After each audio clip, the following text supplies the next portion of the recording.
Hello, today we will guide you through how to find and delete duplicate files from Google Drive. If your Google Drive is starting to feel cluttered or you're running low on storage, removing duplicate files can be a simple way to free up space. In this walkthrough, we'll use Google Drive's storage view to help spot large or repeated files, then delete the ones you no longer need. Start by opening Google Drive in your browser and going to your main Drive page. Once you're there, look toward the left-hand side of the screen and click on Storage. This section gives you a useful overview of how your files are using space, which makes it much easier to identify items that may be worth reviewing. After that, click on the Storage Used area.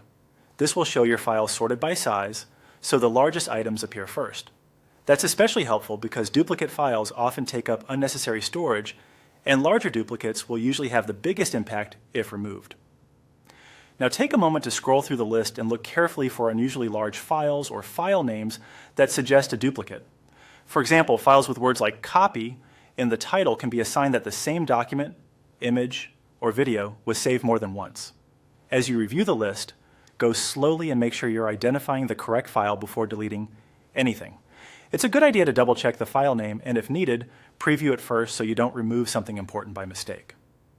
Once you've found a duplicate file that you're ready to remove, click on that file to select it. Make sure the correct item is highlighted, especially if you have several files with similar names. Then, click the trash bin icon to delete the selected file.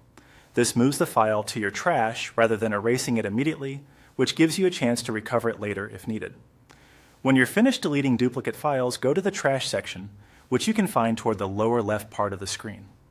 From there, you can decide whether you want to permanently delete the files. Permanently removing them will free up the storage space completely, but only do this if you're certain you no longer need those files. And that's it. By checking your storage view regularly and watching for large files or duplicate names, you can keep your Google Drive cleaner, more organized, and easier to manage.